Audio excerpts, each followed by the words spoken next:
హ్రీంకారాసనగర్భితారణశిఖాం సౌఃక్లీంకళాం బిభ్రతీం సౌవర్ణాం వరధారిణీం వరసుధాం దౌతాం తృణోత్రోజ్వలాం వందే పుస్తకపాశమంకుశధరాం స్రగ్భూషితాముజ్వలాం త్వాం గౌరీం త్రిపురాం పరాత్పరకళాం శ్రీచక్రసంచారిణీం. టీసీఎన్ ప్రేక్షకుల నమస్కారం.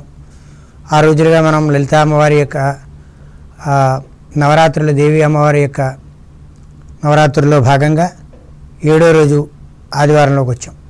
ఈ రోజున అమ్మవారికి దివ్యస్వరూపంగా మహాచండీగా అంటే 11 రోజు వచ్చిన కారణంగా ఒక అవతారాలన్నీ పెరిగాయి. చేత మహాచండీ దేవిగా మనం ఈ రోజున కొలుస్తాం. అలాగే ఈ అమ్మవారికి గారెలు అంటే చాలా ఇష్టం. అలాగే నవదుర్గల్లో కాత్యాయని దుర్గగా చెబుతాం. ఈ కాత్యాయని దుర్గ 6వ రూపంగా కాత్యాయని దుర్గ నవదుర్గల్లో. ఈమెకి కేసరీబాత్ అంటే చాలా ఇష్టం. కాబట్టి ఈ విధంగా మనం అమ్మవారి యొక్క నవరాత్రుల్లో భాగంగా 7వ రోజును పురస్కరించుకుని మనం చేస్తూ ఉన్నాం. అయితే ఇక్కడ అమ్మవారి యొక్క దివ్య స్వరూపాల్లో మహాచండీ ఒక గొప్పదైనటువంటిది. దేవీ భాగవతంలో పంచమ షష్ఠ స్కందాల్లో అద్భుతమైనటువంటి అధ్యాయాల్లో అద్భుతమైనటువంటి అమ్మవారి యొక్క దివ్యస్వరూపము, సురధుడు అనేటువంటి ఒక భక్తుడికి చెప్పినటువంటి విషయాల్లో అనేక రకాలైనటువంటి విషయాలు మనకు తెలుస్తూ ఉన్నాయి. ఇందులో ప్రధానమైనటువంటి మహాచండీ చండీ పురాణంలో మనకు విశేషంగా చెప్పబడింది. ఈ చండీ పురాణంలో అమ్మవారి యొక్క దివ్యమైనటువంటి చరిత్ర 13 అధ్యాయాలుగాను, అలాగే ఈ 13 అధ్యాయాల్లోనూ ప్రథమ మధ్యమ ఉత్తర చరిత్రగాను మహాలక్ష్మిగా, సరస్వతిగా, చండికగా, దుర్గగా ఇలా అనేక రూపాల్లో ఎత్తినటువంటి అమ్మవారి యొక్క స్వరూపాలు మనకు కనబడుతూ ఉంటాయి. అంటే దానవుల్ని దునిమినడం కోసం, రాక్షసుని సంహరించడం కోసం అనేక దివ్యశక్తులు తనుగా పొంది బ్రహ్మాది దేవతల దగ్గర నుంచి, ఇంద్రాది అష్టదిక్పాలకుల దగ్గర నుంచి, సమస్తమైన దేవతల దగ్గర నుంచి, విష్ణువు శివుడి దగ్గర నుంచి కూడా ఆయుధాలు పొంది మహారాక్షసుని చంపినటువంటి దివ్యమైనటువంటి చరిత్ర మనకి ఈ చండీ పురాణంలో కనబడుతూ ఉంటుంది. అందుకే యా చండీ మధుకైటబాధినలని మాయామాహిషోన్మలి అని చెబుతూ ఉంటారు. అంటే ఏమిటి? యా చండీ మధుకైటబాధిధరణి, మధుకైటపుని సంహరించినటువంటి అమ్మవారు. అలాగే ఈ అమ్మవారు యా మహిషోన్మూలిని, మహిషాసురుడైనటువంటి రాక్షసుని సంహరించినటువంటి అమ్మవారిగా, యా ధూమ్రాక్షేణ చండముండ అంటే ధూమ్రాక్షుడు అనేటువంటి రాక్షసుని సంహరించింది. అంటే ఏమిటయ్యా? మధుకైటపుడు అనేటువంటి మధువు కైటపుడు అనేటువంటి 2 రాక్షసులు ఉత్పన్నమై వారు బ్రహ్మదేవుడి మీదకి యుద్ధానికి వెళ్ళే సందర్భంలో ప్రార్థించగా విష్ణుమూర్తి యోగమాయలో నిద్రపోతూ ఉండగా అమ్మవారిని ధ్యానించగా అప్పుడు విష్ణుమూర్తి మెలకురావడం, మాయామేయం చేత ఆ ఇరువురు కూడా గర్వాంధులైనటువంటి ఆ మధుకైటపులైనటువంటి రాక్షసులు గర్భాంధకారంతో ఉన్న సందర్భంలో విష్ణువు వారితోటి కొన్ని వేల సంవత్సరాలు యుద్ధం చేయడం, ఆ యుద్ధం తర్వాత వారిని ఏదైనా వరం కోరుకోమంటే వాళ్ళు అప్పటికే అయింబీజం చేత సముద్రంలోంచి ఉత్పన్నమైనటువంటి ఒక అయింబీజం చేత శరీరవాణి లోపల ఆకాశంలో అయింబీజం రావడం, ఆ అయింబీజం జపం చేయడం వల్ల ఆ జప మతం చేత వాళ్ళు గర్వం చేత విష్ణుమూర్తిని కోరుకోమడం, మాయ చేత ఆ మాయ కమ్మడం, ఆ విధంగా నువ్వు కోరుకోవడం కాదు మేమే నీ కోరుకులు తీరుస్తామని విష్ణుమూర్తిని అనడం, ఆ విష్ణుమూర్తి ఆ విధంగానే నా చేతిలో మరణించాలి అనేటువంటి భావన చేయడం, ఇవన్నీ కూడా ఒక మాయామేయంగా జరుగుతూ ఉంటాయి. నిజంగా కూడా చండీ పురాణంలో ఆ చరిత్రలో చెబుతూ ఉంటారు. కాబట్టి ఈ విధంగా అలా మహిషాసురులు మధుకైటపులైనటువంటి రాక్షసుల్ని సంహరించడం, తర్వాత ఆ మాయారూపంలో విష్ణుమూర్తిలో ప్రవేశించి ఆ విధంగా చంపడం అనేటువంటిది జరిగింది అని. అలాగే మహిషాసురుడైనటువంటి రాక్షసుని చంపడం, అలాగే యా ధూమ్రాక్షేణ చండముండ చండు ముండు అనేటువంటి రాక్షసుని సంహరించినటువంటిది కూడా. అలాగే రక్తబీజుడు రక్తాక్షుడు అనేటువంటి రక్తముతో కళ్ళు అంతా కప్పబడినటువంటి రక్తాక్షుడు అనేటువంటి వాడు రక్తబీజుడు. ఒక్క చుక్క భూమి మీద పడితే రక్తపు చుక్క అంతకన్నా బలమైనటువంటి వాళ్ళు కొన్ని వేల మంది ఉత్పన్నమయ్యేటువంటి రక్తబీజులు అనేటువంటి వాళ్ళని ఇలా వాళ్ళందరినీ కూడా సంహరించింది అని. శక్తి శుంభు నిశుంభ దైత్యాన్ని, అలాగే శుంభుడు నిశుంభుడు అనేటువంటి వాళ్ళని కూడా సంహరించింది. అటువంటి సిద్ధదాత్రి పరా అని సాదేవి నవకోటిమూర్తి సహిత మాంపాతు విశ్వేశ్వరి, మమ్మల్ని రక్షించు, అటువంటి సమస్తమైన దానవుల్ని కూడా సంహరించిన అమ్మ నువ్వు మమ్మల్ని అనుగ్రహించు అని చెప్పేసి మనకి అమ్మవారి యొక్క దివ్య చరిత్రలో మనకి చండీ పురాణంలో ఈ చండీ పరాదేవత యొక్క విశేషం మనకు కనబడుతుంది. అయితే ఇక కాత్యాయని దుర్గ కనుక ఆలోచించినట్లయితే చంద్రహాసోజ్వలకర సార్ధోల వరవాహన కాత్యాయని శుభందజ్యా దేవి దానవఘాతిని అంటారు. అంచేత కాత్యాయని దుర్గాదేవి యొక్క దివ్య స్వరూపం గురించి, ఈ దుర్గామాత యొక్క 6వ రూపమైనటువంటి కాత్యాయని పూర్వం అంటే ఏమిటి, కాత్యాయని ఏమిటి అంటే కథ అనేటువంటి పేరు కలిగినటువంటి ప్రసిద్ధ మహర్షి యొక్క కుమార్తెగా అతని కుమారుడు కాత్య. ఆ కథ అనేటువంటి ప్రసిద్ధంగా చెందినటువంటి మహా ఋషి యొక్క కొడుకు కాత్య మహర్షి. ఆ కాత్యునికి కాత్యగోత్రుజుడైనటువంటి విశ్వవిఖ్యాతుడైనటువంటి కాత్యాయన అనేటువంటి మహర్షికి ఈ పరాంబ దేవి ఉపాసించడం వల్ల పెక్కు సంవత్సరములు కఠినమైనటువంటి తపస్సు ఆచరించేట. చేయడం వల్ల, అమ్మవారిని ప్రార్థన చేయడం వల్ల, తపస్సు చేయడం వల్ల దుర్గాదేవి ఆయనకు పుత్రికగా జన్మించింది. కాబట్టి ఈమె కాత్యాయనిగా అతనికి పుత్రికగా జన్మించాలని కోరుకున్నాడు. ఆ విధంగా పుత్రికగా జన్మించిన కారణంగా ఆమె కాత్య అనేటువంటి ఋషి యొక్క కుమార్తె కాబట్టి కాత్యాయని అని అన్నారు. ఆ విధంగా అంగీకరించి అమ్మవారు పుట్టిందిట. తర్వాత మహిషాసురుడైనటువంటి రాక్షసుని అత్యాచారాలు చేస్తూ అనేక రకాల ఇబ్బందులు పెడుతున్నటువంటి భూలోకంలో తన యొక్క ఆగడాలు ఎక్కువతున్న సందర్భంలో మహిషాసురుని సంహరించడం కోసమై బ్రహ్మ విష్ణు మహేశ్వరుల యొక్క తేజస్సుని, సమస్తమైన తేజస్సుని తీసుకుని ఈ కాత్యాయని దుర్గాదేవి అనేటువంటి ఆమె ఆ రాక్షసుని సంహరించింది. కాబట్టి ఈ విధంగా ఆమెకి మహిషాసుర ఘాతిని అనేటువంటి పేరు, కాత్యాయని అనేటువంటి పేరు కూడా వచ్చాయని చెప్పేసి చెబుతూ ఉంటారు. ఈమె ఉపాసకులు చెప్పే విషయం ఏమిటి అంటే ఆశ్వీజ బహుళ చతుర్దశి రోజున అమ్మవారు ఈ కాత్యాయని దేవి పుట్టింది అని చెబుతూ ఉంటారు. అయితే కొన్ని పురాణాల్లో శుక్లంలో ఆశ్వీజ శుద్ధంలో సప్తమి, అష్టమి, నవమి తిథుల్లో పూజలు అందుకుంటుంది. ఈ సందర్భంలో చతుర్దశి పుట్టినటువంటి సందర్భం అని కొంతమంది చెబుతూ ఉంటారు. ఈ విధంగా కొంత భిన్నమైనటువంటి విషయం ఉన్నప్పటికీ కూడా ఈమె కోరికలు తీర్చేటువంటి కొంగు బంగారంగా, అలాగే అనేక విధమైనటువంటి రూపాల్లో కాత్యాయని దేవి అమోఘ ఫలదాయిని అయినటువంటిది, సమస్తమైనటువంటి ఫలితాలను ఇచ్చేటువంటిది. గోకుల ముందు గోపికలందరూ కూడా యమునా తీరంలో ఈమెను పూజించి కాత్యాయని దేవిని పూజించేట ఆ యొక్క కృష్ణావతారంలో ఉండగా.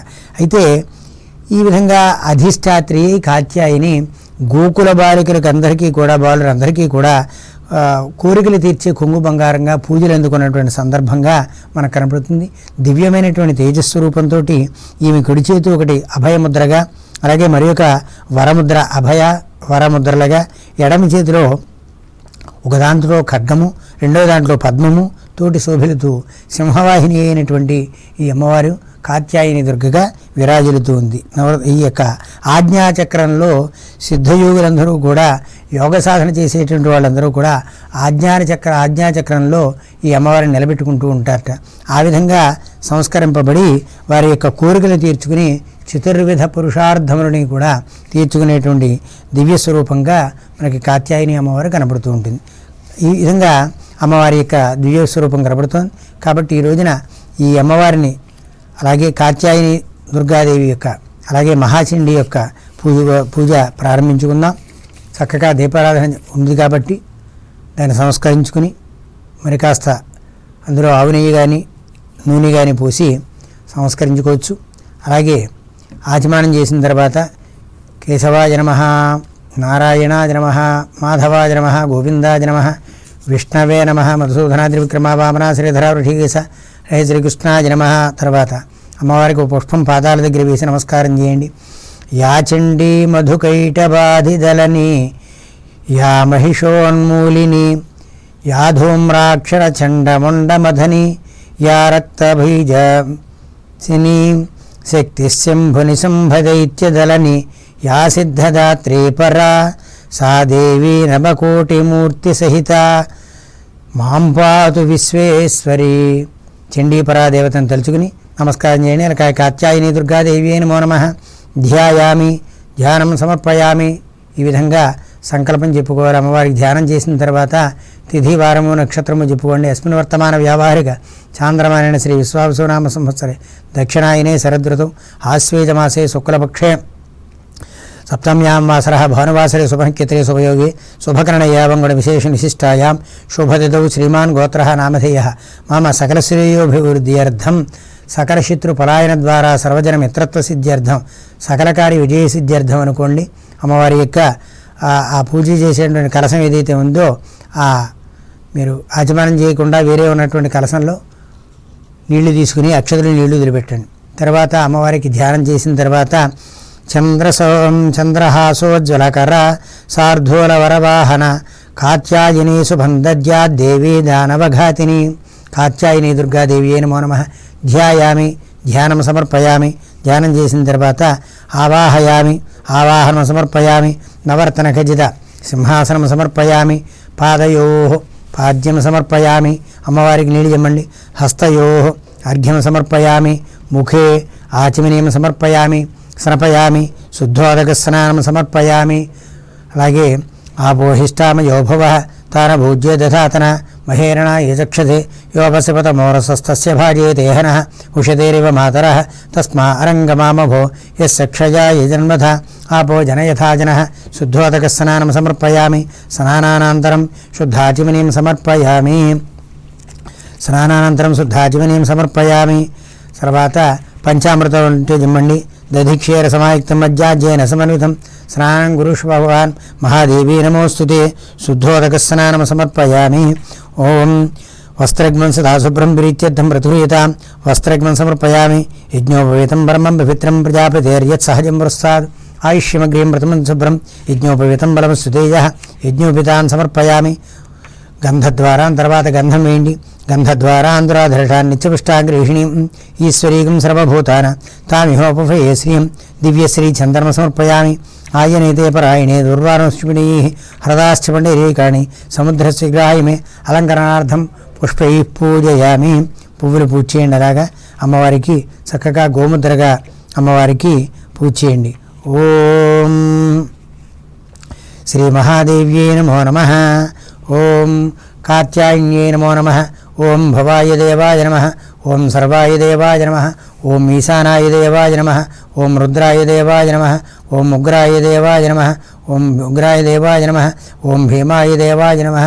ఓం వసుపతే దేవాయ నమః. మహతే దేవాయ నమో నమః. మహాకాళియై నమో నమః. ఓం చాముండీదేవ్యై నమో నమః. ఓం శ్రీమాత్రే నమః. చక్కగా కుంకుమ పూజ చేయండి. అలాగా ఓం మహామాయాయై నమః. పాదాది శరపర్యంతము కూడా ఓం మహామాయాయ నమః. ఓం మహావిద్యాయ నమః. ఓం మహాయోగాయ నమః. ఓం మహోత్కటాయ నమః. ఓం మహేశ్వర్యై నమః. ఓం కుమార్యై నమః. ఓం బ్రహ్మణ్యై నమః. ఓం బ్రహ్మరూపిణ్యై నమః. ఓం వాగీశ్వర్యై నమః. ఓం యోగరూపాయ నమః. ఓం యోగిన్యై నమః. ఓం కోటిసేవితాయ నమః. ఓం జయాయ నమః. ఓం విజయాయ నమః. ఓం కామార్యై నమః. ఓం సర్వమంగళాయ నమః. ఓం పింగళాయ నమః. ఓం విలాస్యై నమః. ఓం జ్వాలిన్యై నమః. ఓం జ్వరరూపిణ్యై నమః. ఓం ఈశ్వర్యై నమః. ఓం క్రూరసంహారిణ్యై నమః. ఓం గుణమార్గప్రదాయిన్యై నమః. ఓం వైష్ణవ్యై నమః. ఓం శుభగాకార్యై నమః. ఓం సుకూల్యాయ నమః. ఓం కులపూజితాయ నమః. ఓం వామాంగాయ నమః. ఓం వామాచారాయ నమః. ఓం వామదేవప్రియాయ నమః. ఓం ఢాకిన్యై నమః. ఓం యోగినీరూపాయ నమః. ఓం భూతేశ్యై నమః. ఓం భూతనాయకాయ నమః. ఓం పద్మావత్యై నమః.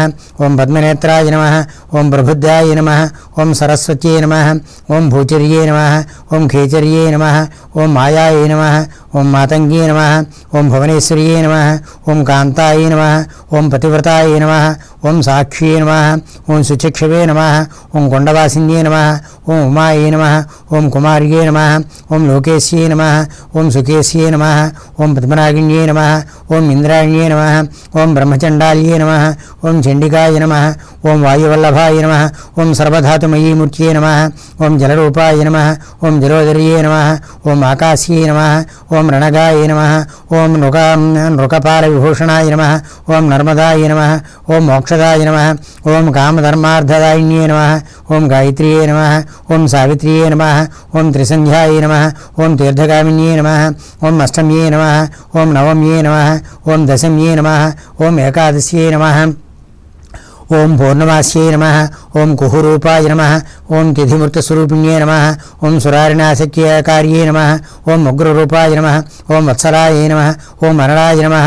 ఓం అర్ధమాత్రాయ నమః. ఓం అరుణాయ నమః. ఓం పీతలోచనాయ నమః. ఓం లజ్జాయ నమః. ఓం సరస్వత్యై నమః. ఓం విద్యాయ నమః. ఓం భవాన్యై నమః. ఓం పాపనాశిన్యై నమః. ఓం నాగపాశధరాయ నమః. ఓం మూర్త్యై నమః. ఓం అగాధాయ నమః. ఓం ధృతకుండలాయ నమః. ఓం క్షతరూప్యై నమః. ఓం క్షయకర్త్రే నమః. ఓం తేజస్విన్యే నమః. ఓం శుచిస్మితాయ నమః. ఓం అవ్యక్తాయ నమః. ఓం వ్యక్తావ్యక్తరాలోకాయ నమః. వ్యక్తలోకాయ నమః. ఓం శంభురూపాయ నమః. ఓం మహస్విన్యే నమః. ఓం మనస్విన్యే నమః. ఓం మాతంగ్యే నమః. ఓం మత్తమాతంగ్యే నమః. ఓం మహాదేవప్రియాయ నమః. ఓం దైత్యహంత్రే నమః. ఓం వారాహ్యే నమః. ఓం సర్వశాస్త్రమయే నమః. ఓం శుభాయే నమో నమః. శ్రీ మహాచండీదేవ్యే నమో నమః. సర్వాణ్యంగాని నానావిధ పరిమళ పత్రపుష్పై పూజయామి. హరిద్రకుంకుమై పూజయామి. ధూపమాఘ్రాపయామి. అగరత్తులు వెలిగించండి. వనస్పతిర్భవేర్దివ్యైర్నానాగంధైస్సు సంయుతః ఆఘ్రే సర్వదేవానాం ధూపోన్మిళిత ధూపమాఘ్రాపయామి. సాక్షాత్ దీపం దర్శయామి. దీపాల నమస్కారం చేయండి. ధూపదీపానంతరం శుద్ధాచమనం సమర్పయామి. నైవేద్యం కొబ్బరికాయ కొట్టండి. ఈ రోజున అనుకున్నటువంటి నైవేద్యం ఏదుందో అవి గారెలు, కేసరీబాతు కూడా అమ్మవారి నైవేద్యం పెట్టండి. అవసరార్థ యథాసహిత మహాచండీదేవి నమః. కాత్యాయని దుర్గాదేవి నమః. మాషచక్రసహిత కేసరీబాతు మధురప్రసాదాన్ని నివేదయామి. ఓం ప్రాణాత్మనే నమః. ఓం ప్రాణాయ స్వాహ. ఓం అపానాయ స్వాహ. ఓం వ్యానాయ స్వాహ. ఓం దానాయ స్వాహం సమానాయ స్వాహ. మధ్య మధ్యేమనం సమర్పయామి. అమృతాభిధానసి హస్తో ప్రక్షాళయం పాదో ప్రక్షాళయం రడాచూర్ణం సమర్పయామి. తాంబూలం పెట్టండి. భోగీపురేశ కర్పూరేర్నాగ విల్లిదలీరితం ముక్తాచూర్ణేన సమాయుక్తం తాంబూలం వృదిరితాం తాంబూలాన్ని సమర్పయామి. తర్వాత నీరాజనం వెలిగించండి. నీరాజ నివాసాయ నిత్యాయ పరమాత్మనే చక్రవర్తిజాయ సార్వభౌమాయ మంగళం. ఆనందకర్పూర దివ్య నీరాజనం దర్శయామి. నీరాజనానంతరం శుద్ధాచమనం సమర్పయామి. ఒక చొక్క నీళ్ళు జిమ్మి కళ్ళగద్దుకోండి. బోలో మాతా మహారాజ్యకి చండీ పరాదేవతకు. తర్వాత పుష్పం చేత్తో పిచ్చుకు లేచుంచోండి. ఓం నమో దేవ్యై మహాదేవ్యై శివాయై సతతం నమః. నమ ప్రకృత్యై భద్రాయై నీతా ప్రణతాస్పదాం. శ్రీ మహా కాత్యాయని దుర్గాదేవ్యై నమో నమః. మహాచండీదేవ్యై నమో నమః. సువర్ణ దివ్యమృష్పాన్ సమర్పయామి. ప్రదక్షిణం చేయండి. అమ్మవారి దగ్గర పువ్వు వేసి యాని కాని చ పాపాని జన్మాంత కృతాని చ తాని తారమణస్యంది ప్రదక్షిణ పదే పదే. పాపోహం పాప కర్మాహం పాపాత్మా పాపసంభవ త్రాహిమాన్ ప్రయాదేవి శరణాగతవత్సల అన్యథా శరణం నాస్తి త్వమేవ శరణం మమ తస్మాత్ కారణ్యభావేన రక్ష మహేశ్వరి. ఆత్మప్రదక్షిణమస్కారాన్ని సమర్పయామి. సాష్టాంగం చేయండి. ఉరసా శిరసా దృష్ట్యా మనసా వచసా తథా పద్భ్యాంగరాభ్యాంగర్ణాభ్యాం ప్రణామోష్టాంగోచ్యతే. సాష్టాంగదన ప్రణామ నమస్కారాన్ని సమర్పయామి. ఛత్రచామర సర్వోపచారాన్ని సమర్పయామి. అక్షతులు నీళ్లు అమ్మవారి దగ్గర పళ్ళెంలో వదిలిపెట్టేయండి. మంత్రహీనం గ్రాహీనం భక్తేనం మహేశ్వరి యత్పూజితం మయాదేవి పరిపూర్ణదస్తే అనయా ధ్యానావాహన షోడశోపచార భగవాన్ సర్వాత్మక. ఏతత్పరం శ్రీ మహా కాత్యాయని దుర్గాదేవత మహాచండీదేవత సుప్రీత సుప్రసన్న వరదా భవతు. భవంతో భ్రవంతు. అమ్మవారి దగ్గర కుంకుమ బొట్టు పెట్టుకోండి. ఓంకార పంజర సుఖీం ఉపనిషతు ఉద్యానకేళి కలకంఠీం ఆగమ విపిన మయూరీం ఆర్యాం అంతర్వ్యభావయద్భవానీం. కుంకుమ బొట్టు పెట్టుకోండి. అమ్మవారి దగ్గర పుష్పం శిరోధారించేయండి. అపరాక్షమార్పణ చెప్పుకుని అమ్మవారి అనుగ్రహానికి పాత్రుల వారిని నిరంతరము రక్షించమని చెప్పేసి అమ్మవారికి నమస్కారం చేసుకోండి. స్వస్తి.